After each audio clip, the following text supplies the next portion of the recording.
안녕하세요 여러분, 봉쌤입니다. 자, 오늘은 문자열 함수를 공부해 보도록 하겠습니다. 자, 그럼 지금부터 출발하겠습니다. 자, 오늘 배우는 내용인 문자열 함수라는 것은 우리가 배우는 엑셀 과정의 가장 중요한 부분이라고 볼 수 있는 함수 부분이라고 또 볼 수 있겠어요. 자, 문자열 함수에는 굉장히 많은 종류의 함수들이 있는데 그 중에 첫 번째로 만나는 함수들은 left, mid, right라는 함수를 먼저 배워보도록 하겠습니다. 자, 일단 이번에 첫 번째 배울 함수가 left, mid, right라는 함수를 배울 건데요. 자, 이 함수를 어떻게 설명할 거냐면요. 자, 예를 들어 여기에 우리나라, 대한민국, 봉쌤 이렇게 있어요. 자, 여기서 내가 left라는 함수를 이용해 left 가로 열고, 자, left 함수의 첫 번째 인수는 값을 넣어줘야 됩니다. 자, 값을 이걸로 취급하겠어요. 이 셀에 있는 값에서 number Charles, 이거는 글자 수를 뜻하는 겁니다. 3 이렇게 하고 가로를 닫으면 이 왼쪽을 기준으로 C13셀에 있는 값을 가져와 왼쪽을 기준으로 세 글자를 추출하겠다, 이런 소리예요. 그럼 결과는 뭐예요? 우리나. 예, 우리나가 나오는 거죠. 그래서 left라는 함수는 뭐다? 선택한 셀의 값에 글자 수만큼 추출하는 건데 왼쪽을 기준으로 추출한다, 이렇게 생각하시면 아주 괜찮을 것 같아요. 자, 그러면 right를 한번 해보도록 하겠습니다. RIGHT, right. C, 마찬가지로 C13셀에서 쉼표. 오, 이렇게 했어요. 자, 그러면 오른쪽을 기준으로 5개의 글자를 추출하겠다. 그러면 하나, 둘, 셋, 넷, 다섯. 한민국 봉쌤 이렇게 나오겠네요. 그쵸? 자, 가보도록 할까요? 근데 한민국 봉쌤이 아니라 민국 봉쌤으로 나왔어요. 이유는, 자, 이유는 글자만 뽑는 게 아니라 5개의 데이터를 추출하겠다는 개념이에요. 그래서 이 사이에 들어있는 이것도 데이터, 선생님이 앞에서 말했죠? 공백도 뭐다? 데이터다. 자료 형태는 문자, 크기는 1바이트. 그래서 공백 무시하지 말라고 누누이 말씀을 드렸어요. 그래서 하나, 둘, 공백까지 3, 4, 5 이렇게 해서 민국봉쌤이 나온 거죠. 잘 아시겠어요? 네. 그러면 여기서 이제 우리가 라이트를 공부할 때 지금 핵심은 공백 또한 추출이 된다, 이렇게 알아둬야 된다는 거죠. 자, 그러면 이제 mid라는 함수는 여러분이 한번 맞춰볼까요? mid라는 함수로 C17셀에 있는 값에서 3, 5 하고 가로가 닫혔어요. 자, 이 식의 결과는 뭘까요?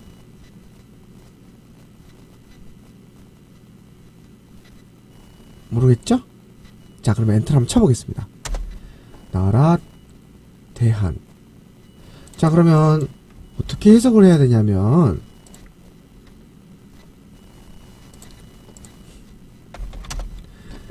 자, C13셀에서 여기죠.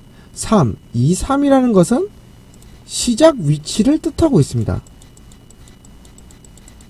그리고 5라는 것은 글자 수를 뜻하고 있는 겁니다. 그래서 시작 위치 3, 여기가 세 번째 글자죠. 3을 기준으로 몇 글자? 5글자. 그럼 3을 포함해서 여기부터 하나, 둘, 공백 3, 넷, 5 이렇게 해서 나라, 공백, 대한 이렇게 나온 거죠. 어떻게 left, mid, right 잘 아시겠어요? 자, 그러면 우리가 한번 테스트로 한번 해보도록 하겠습니다. 여러분도 영상을 보시면서 한번 이 퀴즈에 동참을 해보실 수 있도록 해보세요.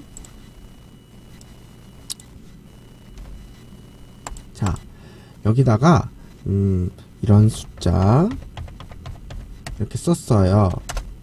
자, 그러면 우리가 여기서 6이라는 글자를 추출하고 싶어요. 그럼 6이라는 글자를 추출하고 싶어요. 그러면 는 뭐죠? 레프트? 라이트? 아니죠. 중간에 있는 6만 꺼내야 되기 때문에 뭐죠? 미드라는 함수를 써야겠죠? 미드라는 함수에서 C9셀의 쉼표 몇 번째를 시작으로? 하나, 둘, 셋, 넷, 다섯, 여섯. 아우, 딱 6이네요. 그쵸? 6이라는 시작 위치로부터 몇 글자? 그 딱 한 글자만 추출할 거니까 1 이렇게 쓰고 가로를 닫으면 6이 나오는 거죠. 어떻게 잘 이해되십니까? 네. 그럼 여기서 한 번 더 정리를 하고 가면 문자열 함수엔 텍스트 함수라고도 불리는데 레프트, 라이트, 미드가 있다. 얘는 왼쪽, 레프트는 왼쪽을 기준으로 자릿수만큼 추출하는 것이고 라이트는 오른쪽을 기준으로 자릿수만큼 추출하는 거고 미드라는 함수는 시작 위치를 기준으로 자릿수만큼 추출하는 함수다. 이건 아주 많이 쓰는 기능이기 때문에 우리가 완전하게 잘 기억할 수 있도록 해야 돼요.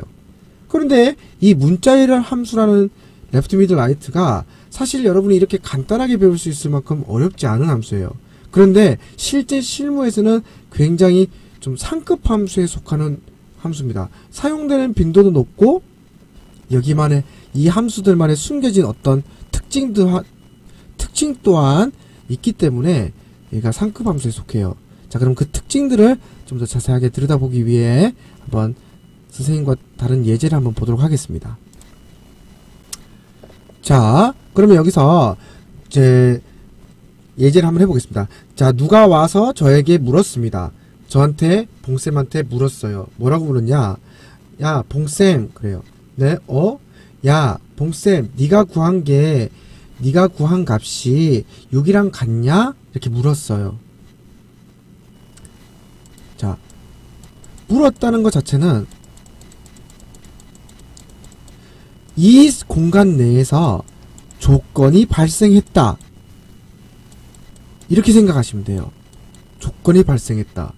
그러면 조건이 발생했으면 우리가 어떻게 해야 돼요? 그 조건을 해야 되죠. 그러면 조건을 해결해야 돼요. 그쵸? 그러면 조건을 해결하기 위해서 뭐가 필요해요? 조건의 식이 필요하죠? 자, 그러면 정리 한번 해볼까요?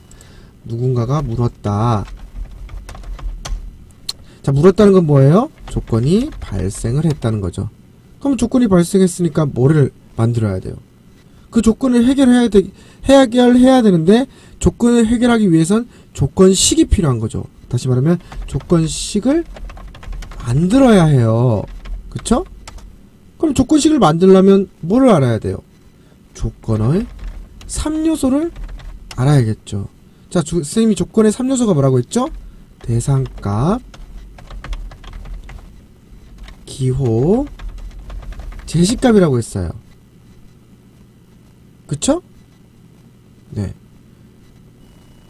자, 이러한 흐름을 잘 기억하셔야 됩니다.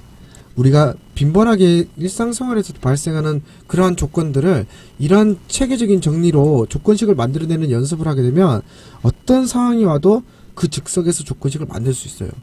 야, 봉쌤, 왜? 네가 구한 게 6이랑 같아? 나의 속마음 물었네. 그럼 뭐가 발생? 조건이 발생했구나.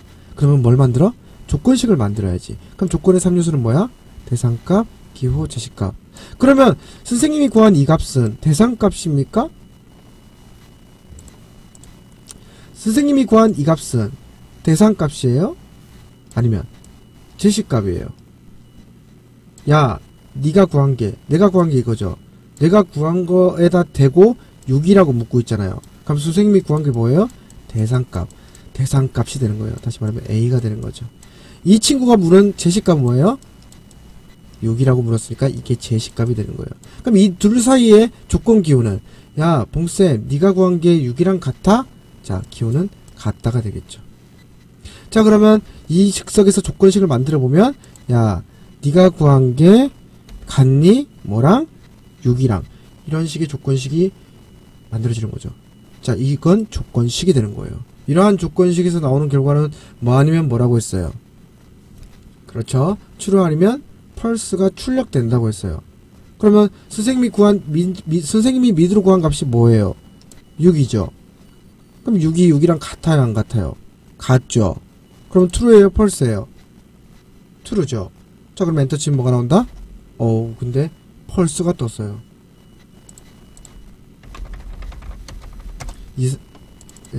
이상하네요. 이상하네요, 그쵸? 뭐가 이상하다는 건지 알겠죠?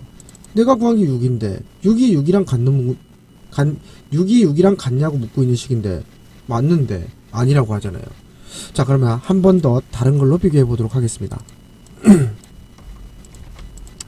자, 예를 들어 1하고 2가 있어요.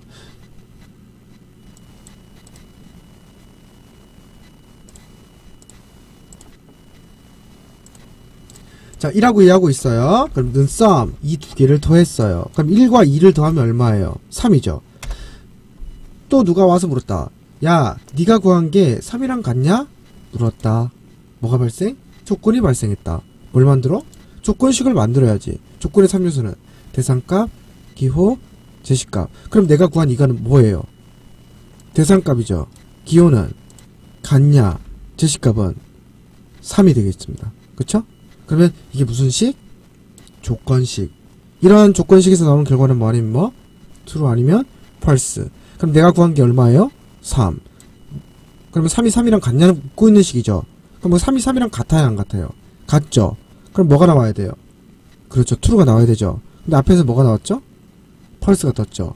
자, 이건 또 true가 나와요.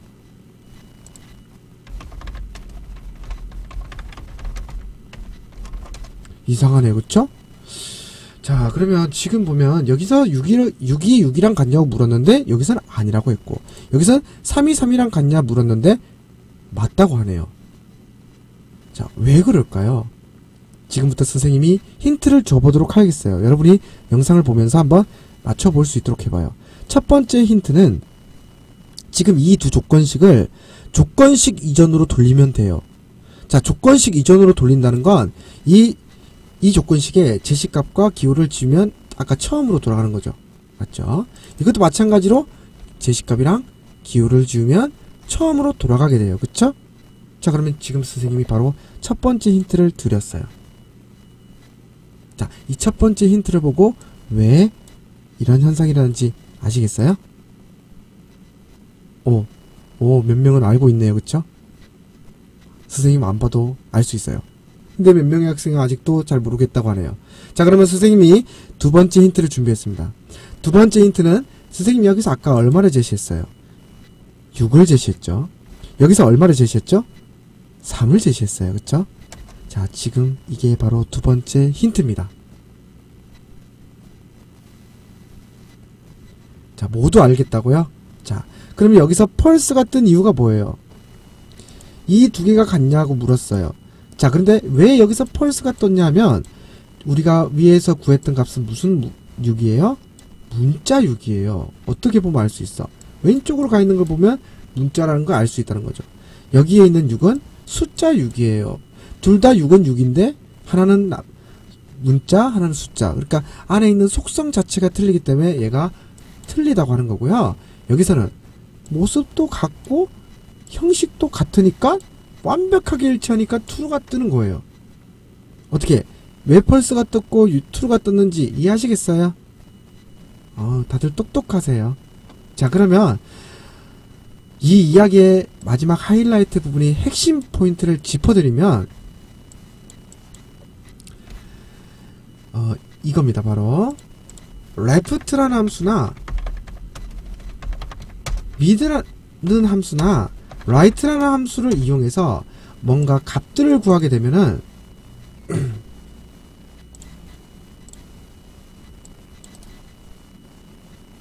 잠시만요.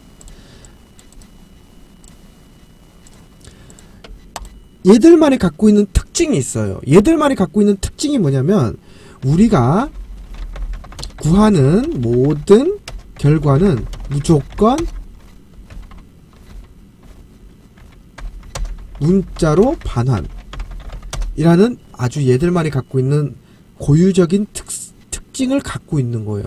그래서 우리가 레프트 미드 라이트가 사실 배울 때 기능성을 배울 때는 그렇게 어렵지 않았어요. 그런데 이들을 상급 함수라고 부르는 이유는 바로 여기에 있는 거예요. 쓸 줄은 아는데 이 속성을 제대로 모르면 제대로 쓰지를 못하게 되는 어처구니 없는 상황이 또 연출이 돼요. 자, 무슨 말이냐면, 자, 이걸 가지고 얘기를 다시 해볼게요. 자, 예를 들어서, 여기서, 우리 예를 들어 양대리가 있어요. 양대리가 있다. 양대리가 이제 자기 컴퓨터 모니터 앞에서 뭔가 열심히 하고 있습니다. 우리 봉대리가 지나가다가 양대리가 하는 걸 봤어요. 양대리가 뭘 하나 하면서 힐끔 쳐다봤어요. 양대리가 혼자서 야, 네가 구한 게 같냐? 뭐랑? 6이랑. 왜 안 되지? 이러고 있는 겁니다. 지금 어떤 상황인지 아시겠죠? 근데 그럼 제가 뭐라고 해야 돼요? 한마디 해야겠죠. 야, 너 어디서 배웠길래 그런 식으로 배운 거야? 야, 레프트 미드 라이트로 구하는 값은 문자인데 걷다가 숫자 6이랑 같냐고 물으니까 당연히 펄스가 뜨는 거 아니야. 문자 6이랑 같냐고 이렇게 물어야지. 자, 이렇게 쓰는 사람이 제대로 알고 쓰는 거예요. 그럼 이제 맞다고 합니다. 이제 무슨 말인지 이해가 되셨나요? 근데 여기서 이제 중요한 게 뭐냐면, 여기서 이제 한번 쌍따를 쳤다고, 왜 쌍따를 친 거예요? 미드로 구한 값이 문자기 때문에 쌍따를 친 거죠. 근데 이제 우리 학생분들이 이제 이걸 배우고 나면, 이제 막 밑도 끝도 없이 모든 값에다가 다 쌍따를 쳐버려요. 무슨 말이냐면, 이걸 여기서 만약에, 야, 네가 구한 게 같니? 뭐랑? 쌍따 3이랑. 선생님 안 돼요. 그래 가보면 쌍따를 치고 있어. 왜 쳤어요? 그러면 아까 쌍따를 이렇게 친다고 하지 않았나요? 이런 뭔가 오류를 범하게 됩니다. 자, 이거는 그냥 3이에요. 왜죠? 레프트 미드 라이트로 구한 값이 아니기 때문에 그냥 3인 거예요. 자, 여기서 핵심은 우리가 여기다가 쌍따를 치는 이유가 하나입니다. 바로 레프트 미드 라이트로 값을 구했을 때 대조를 할 때만 쌍따를 치는 거지, 나머지는 그냥 있는 그대로 보는 거예요. 이 세 개만이 갖고 있는 특징이라 이 말인 거죠. 그래서 다른 데다가 이걸 접목시키시면 안 돼요. 얘들만이 갖고 있는 아주 특별한 규칙이라고 보셔야 됩니다. 제 말 아시겠습니까? 이건 그냥 3인 거예요. 네, 요렇게 익히는 게 아주 중요한 거예요. 네, 이렇게 해서 오늘 내용은 여기까지 일단 1단락을 찍고요. 오늘 레프트 미드 라이트만 일단 기능을 습득하셨습니다. 자, 다음 강의에서는 여기에 이어서 나가보도록 하겠습니다. 오늘 수고하셨습니다.